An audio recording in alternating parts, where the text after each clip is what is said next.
sudah diberitahu oleh Bapak Kades. Nah, jadi sebelum itu perkenalkan dulu, nama saya Vina Syafeti, bidan dari Dinas Kesehatan yang akan melakukan penyuluhan serta nanti akan melakukan pemeriksaan hemoglobin untuk mengetahui kondisi adik-adik. Nah, sebelumnya ada yang tahu apa itu anemia?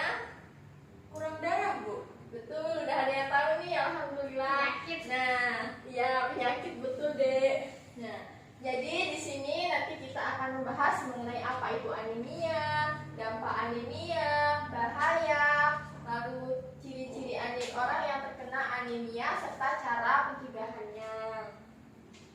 Nah, harapan saya di sini nanti bukan hanya adik-adik saja yang dapat mencegah anemia, tetapi adik-adik dapat juga menyampaikan kepada saudaranya di rumah, temannya di sekolah, supaya kita semua dapat terbebas dari anemia dan dapat memutuskan rantai anemia.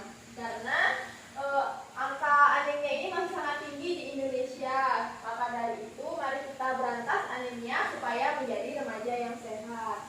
Baik, sebelum kita mulai, saya akan membagikan terlebih dahulu posternya serta akan membagikan tablet tambah darah. Terima kasih.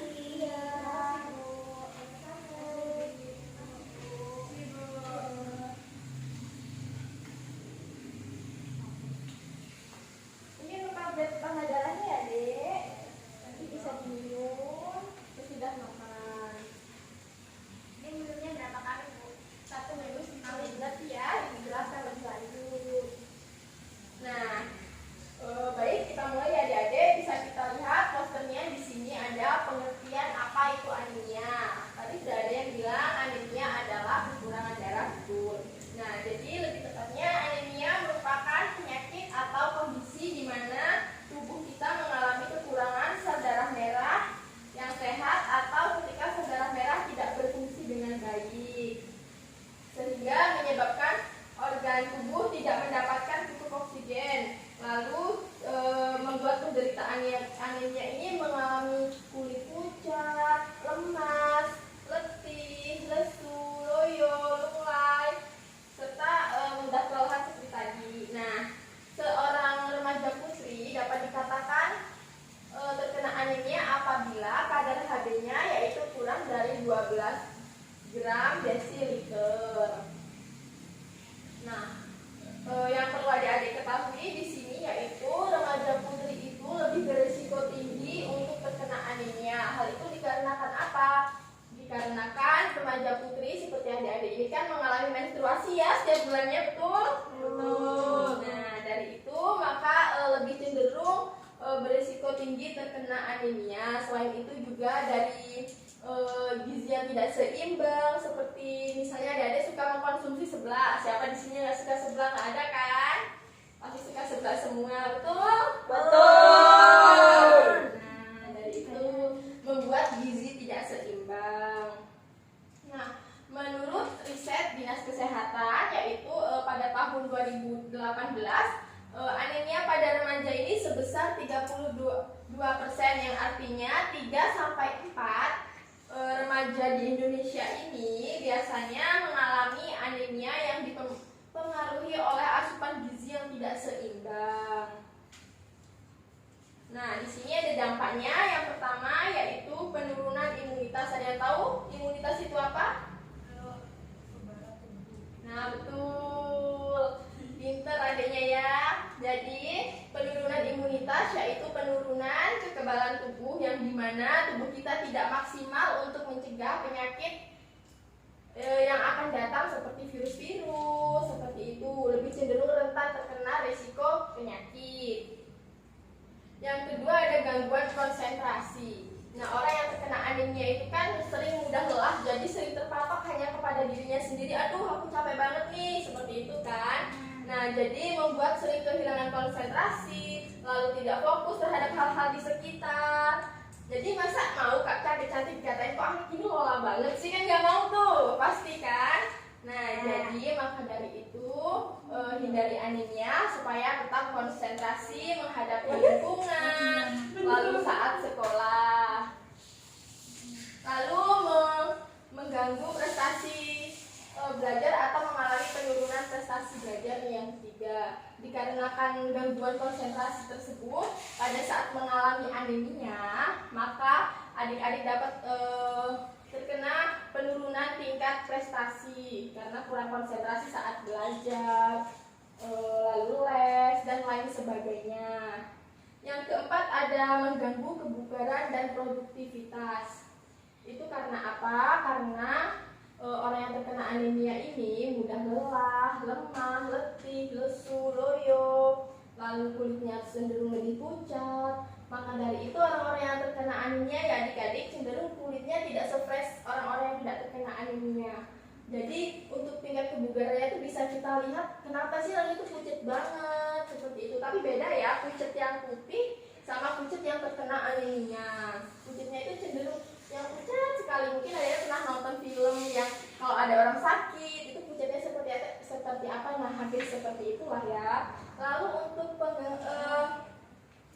mengganggu produktivitas sehari-hari karena adik-adik ya orang yang terkena anemia ini cenderung lemah itu tadi, lalu malas melakukan hal apapun, lalu aktivitas sehari-harinya terganggu. Padahal di masa adik-adik masih remaja ini kegiatan adik-adik pasti sangat banyak seperti sekolah, les, mengaji dan lain sebagainya. Ada ekstrakurikuler juga pasti mengikuti hal itu. Tetapi karena adanya anemia ini adik-adik bisa mengalami gangguan aktivitas seperti itu sehingga tidak dapat mengikuti aktivitas seperti biasanya atau remaja lainnya dengan maksimal.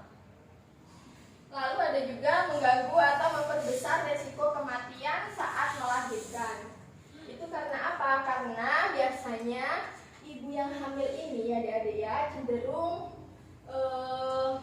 karena kurangnya suplai oksigen yang beredar pada tubuh sehingga menyebabkan pada saat persalinan itu ibu hamil mengalami pendarahan yang hebat sehingga menyebabkan kematian. Nah, juga dapat meningkatkan angka kematian pada anak juga karena kurangnya oksigen yang disuplai dari ibu itu. Terus ibu juga tidak dapat menyalurkan dengan optimal kepada bayi tersebut sehingga bayi bisa rentan meninggal. Lalu selanjutnya yaitu menjadi salah satu penyebab bayi prematur. Karena apa? Karena ibu dengan anemia itu beresiko untuk melahirkan prematur yang biasanya disebabkan karena kekurangan kadar hemoglobin untuk meningkatkan oksigen yang akhirnya dapat mengganggu suplai oksigen pada metabolisme ibu dan membuat ibu melahirkan menjadi prematur. Terus yaitu berat bayi yang cenderung rendah karena nutrisi yang diberikan ibu tadi melalui tali pusat ya biasa kita sebut tali pusat tidak maksimal karena gizi ibu pun tidak seimbang sehingga ibu menyebabkan anemia sehingga dampaknya sangat banyak sehingga bisa melahirkan bayi yang berat badan lahirnya rendah. Terus bisa menyebabkan stunting. Nah stunting juga nih ada yang tahu adik-adik mengenai stunting? Kurang gizi bukan Bu? Iya, gagal tumbuh, kurang gizi, betul sekali. Nah, kenapa bisa mengalami stunting ya seperti tadi karena kurangnya asupan gizi yang dialami ibu karena ibu tidak pernah mengkonsumsi tablet FE, terusan tidak mengkonsumsi makanan yang seimbang. Maka dari itu untuk ibu hamil perlu atau diwajibkan untuk meminum 90 tablet semasa kehamilan. Tablet FE atau tambah darah ya, pasti tahu yang sudah saya berikan seperti itu contohnya dan masih banyak merek lainnya. Betul seperti ini ya, salah satu mereknya untuk tablet FE sendiri. Lalu yang terakhir ini ada cara mencegah anemia yaitu dengan mengkonsumsi makanan yang mengandung zat besi.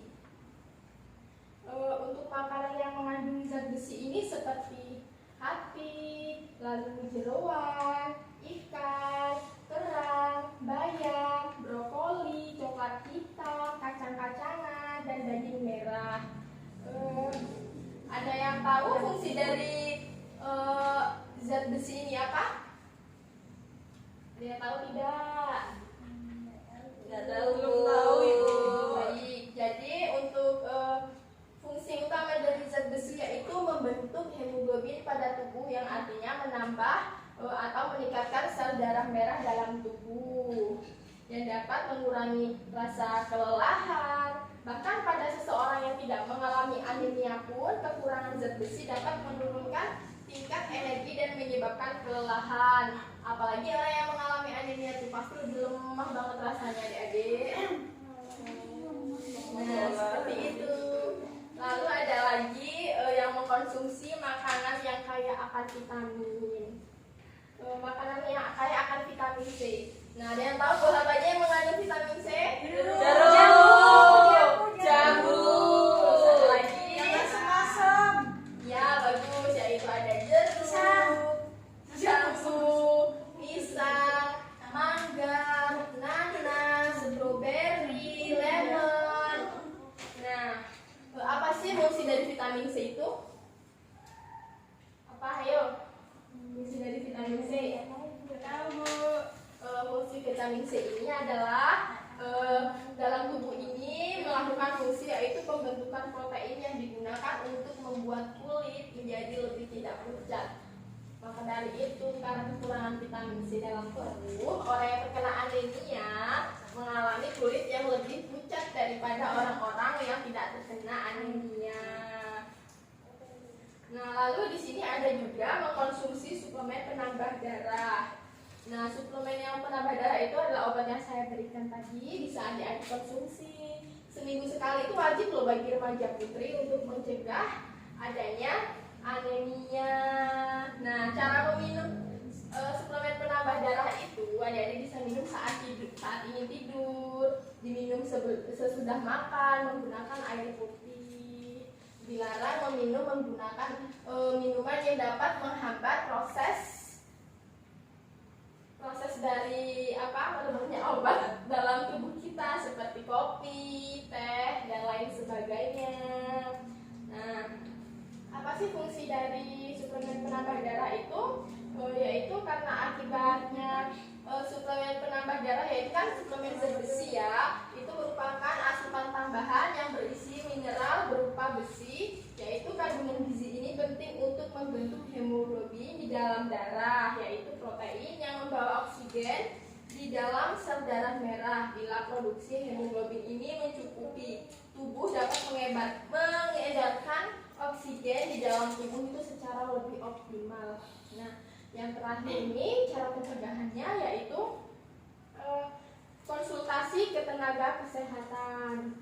Nah, konsultasi ke tenaga kesehatan itu apa sih pentingnya? Yaitu untuk mengetahui lebih lanjut kondisi adik-adik. Maka dari itu, apabila adik-adik mengalami kondisi seperti yang sudah saya sebutkan, ciri-cirinya tadi, yaitu mudah lemah, letih, lesu, loyo, lunglai, lalu lebih mudah pusing, kulitnya pucat, bisa segera berkonsultasi dan melakukan pemeriksaan. Nanti mungkin di fasilitas kesehatan akan dilakukan pemeriksaan DTP serta pemeriksaan penunjang, yaitu seperti pemeriksaan hemoglobin. Nah, baik, dari penjelasan saya pada adik-adik, apakah ada yang ingin ditanyakan? Ibu izin bertanya. Ya, boleh. Kalau misalnya nggak suka sama obat penambah darahnya gimana Bu? Soalnya kan rasanya nggak enak. Nah, misalnya mungkin adik-adik pernah nyicip ya dulu, rasanya amis. Nah, seperti itu bisa juga diminum dengan cara seperti hidung. Tetapi jika tetap tidak bisa, adik-adik bisa mengkonsumsi makanan-makanan yang saya beritahu tadi, seperti daging merah, jeroan, hati, brokoli, bayam, lalu vitamin yang buah-buahan yang mengandung vitamin C itu bisa ditingkatkan supaya kadar hemoglobin pada tubuh tidak kurang. Baik, ada lagi? Bertanya ya, apa? Kenapa sih kok kita tuh perlu mencegah anemia sejak dini? Baik, jadi adik-adik ini kan merupakan salah satu penerus generasi bangsa ya, yang suatu saat akan menjadi seorang ibu dan akan melahirkan anak kembali. Nah, maka dari itu sebelum adik-adik menjadi ibu hamil harus mencegah sedini mungkin, karena pada saat hamil itu belum tentu anemia bisa ditangani secara cepat gitu adik-adik, sehingga nanti dapat menyebabkan seperti pendarahan, persalinan prematur, lalu menyebabkan anak yang kita lahirkan menjadi stunting seperti itu.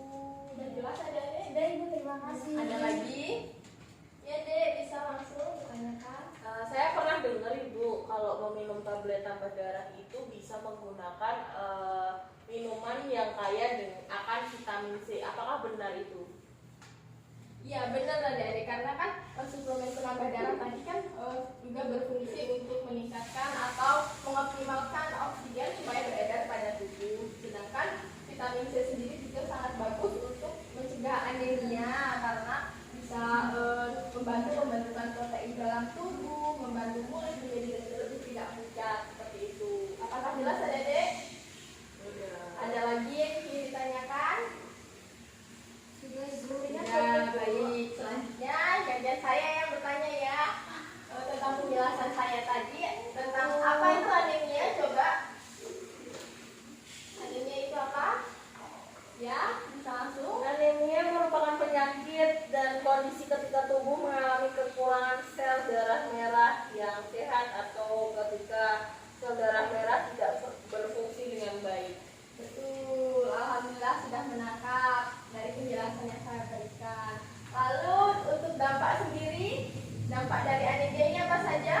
Bisa menurunkan imunitas tubuh, kemudian bisa mengganggu konsentrasi, lalu dapat menurunkan prestasi belajar, serta mengganggu produktivitas, kemudian bisa saja menjadi penyebab bayi lahir prematur saat